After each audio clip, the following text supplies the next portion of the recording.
The clouds above Ponyville were thicker than burnt oatmeal, and about as appealing. Rain fell in sheets, and a howling gale rushed through the little town, looking for unhooked shutters to batter about. It was only a very determined or very stupid pony who would venture out into such awful weather. Bon Bon stepped through her front door to the sound of groaning. She paused, dripping on the welcome mat. After a moment, the groaning sounded again, louder this time so no pony could miss it. Rolling her eyes, she took a moment to wipe her hooves and shed her raincoat onto the plastic sheeting she had put out before she left. No pony could ever accuse her of being unprepared. She picked up one of the towels she had left on the hooks and vigorously rubbed her face. Her raincoat had protected most of her mane, though her bangs were plastered to her forehead and her lower legs splattered with mud. The groaning came a third time, even louder and more melodramatic. I hear you, she muttered. Wrapping the towel into a loose turban around her sopping tail, she went into her living room. So, are you dead yet? The bundle on the couch whimpered. I'm dying.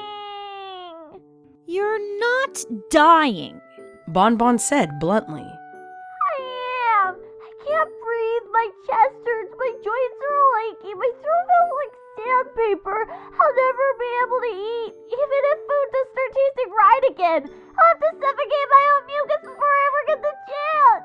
The words came out muffled, owing to the layers of blanket, but even through the fabric, their nasally quality was noticeable. Bon Bon sighed. You have a cold, Lyra, not bubonic plague. The bundle shuffled, and a rumpled head poked out. Lyra glared mutinously at her, though Bon Bon noted she didn't look as washed out as earlier. Her mint green coat was still disheveled from 2 nights of tossing and turning on the sofa, but her eyes flashed, and the little burst blood vessels that had peppered them were nearly gone. You're heartless. I'm letting you stay on my couch. Bon Bon pointed out. I'd hardly call that heartless, Lyra. Well, since I got sick coming over to visit you, the least you could do was not send me home to die of pneumonia. She had indeed invited Lyra over, but had credited her with the intelligence to listen to the Pegasus weather forecasts.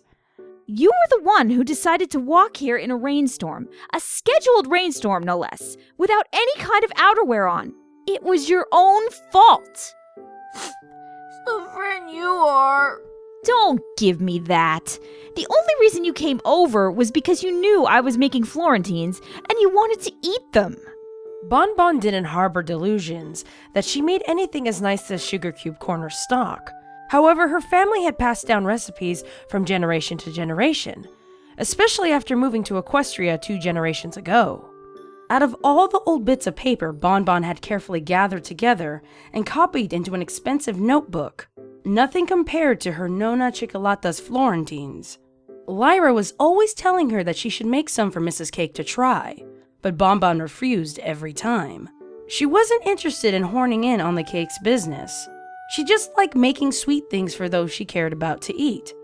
Nonna had lived by the diktat that love laid at the bottom of a mixing bowl, and life tasted better when sprinkled with sugar. Bon Bon believed her, though Lyra continued trying to convince her that fame and fortune could be hers, if only she would make the effort. And I've suffered for it! Lyra protested. She flopped back, the back of one hoof against her forehead. I'm in agony! No, you're not. Bon Bon reached down into the saddlebag she had been wearing under her raincoat. It was damp, but it kept her cargo from being rain-soaked. She tugged it free with some difficulty and held it out with a curt. Here. Lyra accepted the pro-offered item warily. She had to hold out both hooves and let out a woof of air at its weight. What is it? Oh, don't be so suspicious. The last time you gave me a gift, it was medicine. Really icky tasting medicine. Lyra frowned. Really icky tasting medicine that totally nearly made me throw up. Really icky medicine that you told me was sweetened with honey, but I didn't taste any honey. I get the point, Lyra. Bon Bon cut in a little sharply. She pointed at the paper bag. It was covered in a frenzy of confetti and twisting streamers of pink, yellow, and green. Well, open it. Instead of complying, Lyra looked at the bag itself. Is this from the toy store? Mm-hmm. But you hate the toy store. You never want to go in there with me. You always claim it makes you look foolish, which is total pony feathers because I go there all the time and I don't look foolish. Bonbon didn't comment on that one. And you don't like Tula-Rula either. Why would you voluntarily go into her store? Lyra wiped her nose with the back of one hoof. Bonbon reflexively reached for the box of tissues on the floor next to the couch. Equally reflexive, Lyra took one without taking her gaze from the paper bag. Wait a sec. What day is it today? Thursday? Lyra squeaked. This is... Mm-hmm. Bonbon watched with a tiny smile as Lyra forewent suspicion and tore the bag open. It is! She cried in delight. From the new patch! These only came in this morning! I know. Tula-Rula told me. She had also wanted to know why Bonbon, of all ponies, would be buying so many. The tiny plastic models were designed with foals in mind, after all. Usually Bonbon would have some witty retort ready, but today, she mumbled something inaudible and paid as quickly as she could, thankful for the rain still keeping most ponies indoors, where they couldn't see her squash an entire box into her saddlebags without overbalancing. Bonbon had grumbled, complained, grossed, and bellyached the whole way home. Getting muddy and being smacked with rain that felt like some pony had kicked gravel into her face had done nothing to make her feel better. Lyra's expression, however, did. Oh my gosh, oh my gosh, oh my gosh, oh my gosh, oh my gosh, oh my gosh! Lyra squealed as she opened the box and surveyed row upon row of shiny little packets. I thought I was gonna miss out! I thought they'd all be gone by the time I was well enough to go get them! She lifted one out, the purple metallic sheen reflecting on her golden eyes. Anyone would be forgiven for thinking she had just stumbled upon the meaning of life. Such was her rapture. 7th generation blind bags? Oh! Using her teeth, she ripped open the packet and allowed the tiny figures inside to fall upon her upturned hoof. Bonbon never pretended to understand Lyra's fascination with these toys. Then again, she didn't understand her refusal to go to Canterlot Conservatory after high school either. Lyra was a talented musician. Her magic allowed her to play instruments an Earth Pony like Bonbon could only dream about. Many times Bonbon had invited her over, ostensibly to try out some new confection, just because she wanted to hear her play. It warmed her even on the coldest, wettest, nastiest days to have music winding through her neat little house, and Lyra played the most beautiful music. Once, during a school trip to Canterlot, Bonbon had heard a quartet of ponies dressed in tuxedos, playing for an audience of upper-class ponies who had all stamped their hooves politely. It had been pretty, but it hadn't made her stop still to listen, the way Lyra's playing could. Everyone thought Lyra would jump at the chance to join the premier Canterlot Academy for upcoming musicians. All through school, she had wowed every pony with her ability, and had even got as far as filling out the application form. Yet, she had bucked all trends at the final furlong by staying put in Ponyville, where her talents went largely unnoticed. Sometimes, she had tried to equate her decision with Bonbon's refusal to show her baking to Mr. and Mrs. Cake, but Bonbon always called pony feathers on that argument. She knew that she was just an amateur with a good cookbook. Lyra had actual talent. Oh my gosh! Lyra cried. It's Barbie! It is? Bonbon echoed. And she's in her doctor's outfit!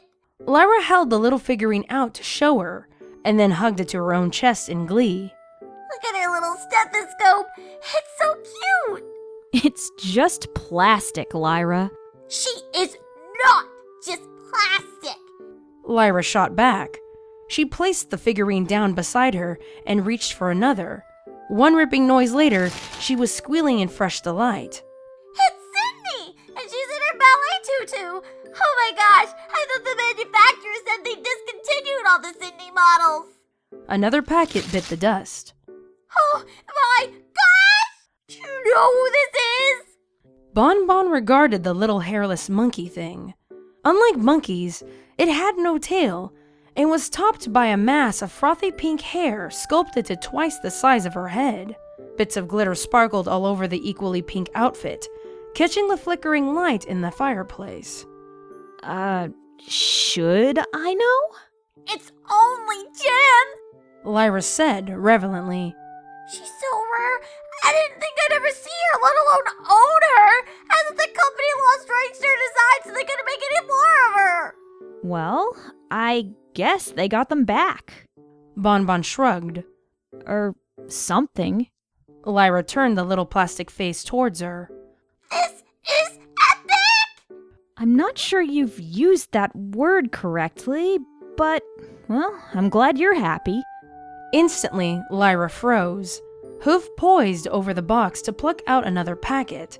She let her hoof drop to the blanket over her hind legs and rubbed her nose with a tissue. Why did you do this? Bon Bon shrugged and pawed at the towel around her tail. I don't know, I thought you'd be disappointed if you didn't go today. It's all you've talked about for the last 3 weeks, after all. But no way are you healthy enough to go out in that rain. Yeah, but you hate anything to do with my pretty person. Bon Bon studiously avoided Lyra's eye. Lyra, I don't hate it. I just don't understand why you're so obsessed with it. I'm not obsessed! Lyra winced, as she, too, thought of the line of carefully arranged figurines on her shelves at home. Bon Bon had gaped when she first saw all of the care the typically messy pony had taken with them. It was not unusual to find Lyra searching through her own garbage to find some precious thing she had accidentally thrown out, up to and including her lyre, electricity bill, or school yearbook. Each little doll had been carefully placed in a precise order and was dusted more often than the rest of her whole house. Likewise, the plush toys and books she had arranged on the shelves below them, and the comics organized in a strict numerical order in a special protective box underneath them. In a sea of untidiness, it was an island of order and infatuation. Okay, maybe I'm especially invested, but that's not obsession. What was that word you used to describe yourself the other day? Bon Bon had pulled off the towel with faux nonchalance. When we were talking with Pinkie Pie. Lyra blushed. Honey. It was a portmanteau between human and pony that made Bon Bon scratch her head and wonder a little at the state of mind of a pony who would not only invent it, but use it proudly and in public. Anything that made Pinkie Pie shriek in that much delight could not be a good thing. Yet despite this, Bon Bon had gone out into the rain to buy an entire box of the little plastic toys. She was an idiot, motivated by guilt. That was the only explanation. If she hadn't gone all nostalgic over Nona's recipe and invited Lyra over to play when the Pegasi had scheduled a downpour, Lyra could have gone and bought the little people herself. Yes, that was it. Lyra turned the Cindy figurine over in her hooves, as if inspecting it for flaws. This was really kind of you, Bon Bon. Meh. Bon Bon scrubbed at the base of her tail with a towel and folded it up. I have to go put this in the laundry basket. She tried to beat a hasty retreat, but Lyra stopped her. Hey, Bon Bon, Yeah? do you want me to play your grandmother's song?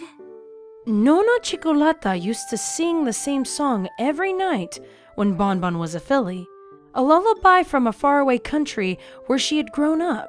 Bon Bon had never learned the words, which she regretted after Nona died in her last year of high school and took the language with her.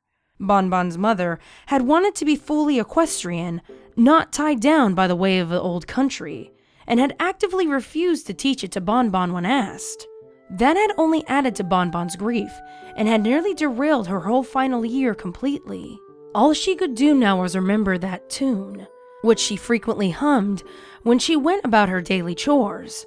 The grief had never gone away, but Nona lived in her heart with the lullaby, and the scraps of her spidery writing now stored in the scrapbooks upstairs. Bon Bon turned back to Lyra, who looked embarrassed but hopeful. Sure. She said softly. Hanging the towel on the doorstep, she walked to the remaining easy chair and curled up with her chin resting on the side. Well, go on. Lyra's horn glowed for a moment. She was definitely getting better. Like all unicorns, when she got sick, her magic went haywire or failed altogether.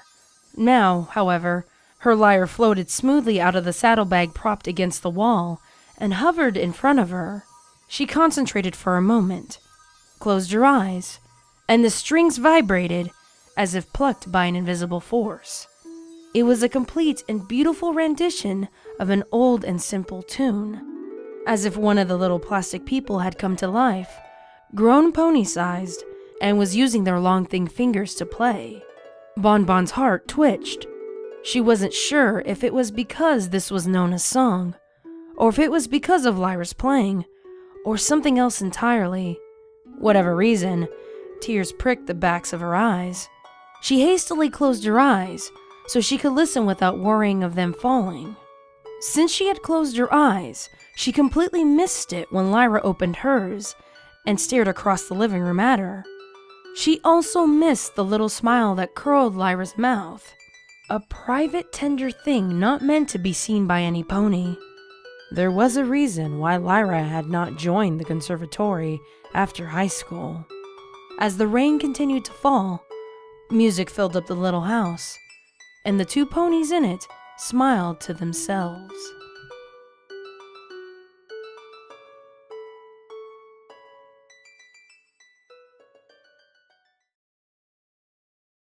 This has been The Things We Do For. It was written by Obab Scribbler and narrated by TheLostNarrator, with special guest voice actors Emogak as the voice of Lyra Heartstrings, and the Ghost as the voice of Bonbon, and with special artwork provided by Dusk-Spark. So, I normally don't do these again. I know this is a very special one. This reading has been in the works for a good chunk of time now, but I wanted to wait to put it out because, well, today's Scribbler's birthday, and I wanted to put this out on her birthday because I just wanted to. It's one, actually, to be honest, this is probably one of my favorite stories from her. I wanted to just say thank you again, Scribbler. You have inspired a lot of people in this fandom, myself included. If it wasn't for the fact that when I first found your readings, I wouldn't be doing these readings now that I do. And you've brought together so many awesome people. And because of you, I've met so many amazing people. And I really have you to thank for it. And don't ever stop being awesome. I know I know there are times you go through stuff, but you seriously inspire so many people in this fandom. And it means so much. It really does. So don't ever stop being awesome. And here's to many more birthdays. And hopefully you enjoyed this. And yeah, that should be it. And to everyone else, I hope you guys enjoyed this reading. Yeah, that's pretty much it. And if you guys aren't subscribed to Scribbler, what the hell are you doing? Go subscribe to her. She's got amazing content on her channel. And go wish her a happy birthday. Yeah. And that should be it. I will talk to all of you guys later, okay? Bye.